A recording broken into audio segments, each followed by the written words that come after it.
ಒಂದು ಹುಡುಗಿಗೆ ಯಾವ್ದೇ ಬಾಯ್ ಬೆಸ್ಟ್ ಫ್ರೆಂಡ್ ಇಲ್ಲ, ಅವರ ಸರ್ಕಲ್ ತುಂಬಾ ಚಿಕ್ಕದಾಗಿದೆ ಅಂದ್ರೆ ಅವರಿಗೆ ಯಾರು ಇಲ್ಲ ಅಂತಲ್ಲ, ಬಟ್ ಅವರು ತುಂಬಾ ಸ್ಟ್ರಾಂಗ್ ಅಂಡ್ ಸೆಕ್ಯೂರ್ಡ್ ವುಮೆನ್ ಅಂತ ಅರ್ಥ. ಅವರು ಕ್ವಾಂಟಿಟಿನಲ್ಲ ಕ್ವಾಲಿಟಿನ ಪ್ರಿಫರ್ ಮಾಡ್ತಾರೆ. ಅವ್ರನ್ನ ಹೊಗಳೋಕೆ ವ್ಯಾಲಿಡೇಟ್ ಮಾಡೋದಕ್ಕೆ ತುಂಬಾ ದೊಡ್ಡ ಕ್ರೌಡ್ ಅವಶ್ಯಕತೆ ಇರೋದಿಲ್ಲ. ಅವ್ರ ಕಾನ್ಫಿಡೆನ್ಸ್ ಸುತ್ತ ಇರೋರಿಂದ ಅಲ್ಲ, ಬಟ್ ಅವ್ರ ಒಳಗಿಂದ ಬಿಲ್ಡ್ ಆಗಿರುತ್ತೆ. ಅಂಡ್ ಅವ್ರ ಸ್ಟ್ರೆಂತ್ ಅವರಿಗೆ ತುಂಬಾ ಚೆನ್ನಾಗಿ ಗೊತ್ತಿರುತ್ತೆ. ಸೊ ಅವರು ಯಾವ್ದಕ್ಕೂ ತಲೆ ಕೆಡಿಸ್ಕೊಳ್ಳಲ್ಲ. ಅವರ ಟೈಮ್, ಎಮೋಷನ್ಸ್ ಅಂಡ್ ಎನರ್ಜಿನ ಯಾವತ್ತು ಒತ್ತಿರೋ ಸೆಲೆಕ್ಟಿವ್ ಪೀಪಲ್ ಹತ್ರ ಮಾತ್ರ ಶೇರ್ ಮಾಡ್ತಾರೆ. ಅಂಡ್ ಅವರಿಗೆ ಡ್ರಾಮಾ ಮಾಡೋರು, ಗಾಸಿಪ್ಸ್ ಮಾಡೋರು ಯಾವತ್ತೂ ಇಷ್ಟ ಆಗೋದಿಲ್ಲ. ನೀವು ಅವ್ರ ಲೈಫ್ ಅಲ್ಲಿ senseless complications and dramas create ಮಾಡ್ತಿದ್ದೀರಾ ಅಂದ್ರೆ ಅವರು ನಿಮ್ಮಿಂದ ದೂರಾನೇ ಇರ್ತಾರೆ. ಅವ್ರ ವ್ಯಾಲ್ಯೂ ಏನು ಅಂತ ಅವರಿಗೆ ತುಂಬಾ ಚೆನ್ನಾಗಿ ಗೊತ್ತಿರುತ್ತೆ. So they will never settle for less. So ಅಂತ ಹುಡುಗಿರನ್ನ ತುಂಬಾ ಈಸಿಯಾಗಿ ತಗೋಬೇಡಿ.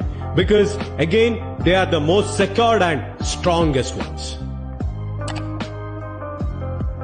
ಒಂದು ಹುಡುಗಿಗೆ ಯಾವ್ದೇ ಬಾಯ್ ಬೆಸ್ಟ್ ಫ್ರೆಂಡ್ ಇಲ್ಲ, ಅವರ ಸರ್ಕಲ್ ತುಂಬಾ ಚಿಕ್ಕದಾಗಿದೆ ಅಂದ್ರೆ ಅವರಿಗೆ ಯಾರು ಇಲ್ಲ ಅಂತಲ್ಲ, ಬಟ್ ಅವರು ತುಂಬಾ ಸ್ಟ್ರಾಂಗ್ ಅಂಡ್ ಸೆಕ್ಯೂರ್ಡ್ ವುಮೆನ್ ಅಂತ ಅರ್ಥ. ಅವರು ಕ್ವಾಂಟಿಟಿನಲ್ಲ ಕ್ವಾಲಿಟಿನ ಪ್ರಿಫರ್ ಮಾಡ್ತಾರೆ. ಅವ್ರನ್ನ ಹೊಗಳೋಕೆ ವ್ಯಾಲಿಡೇಟ್ ಮಾಡೋದಕ್ಕೆ ತುಂಬಾ ದೊಡ್ಡ ಕ್ರೌಡ್ ಅವಶ್ಯಕತೆ ಇರುತ್ತೆ.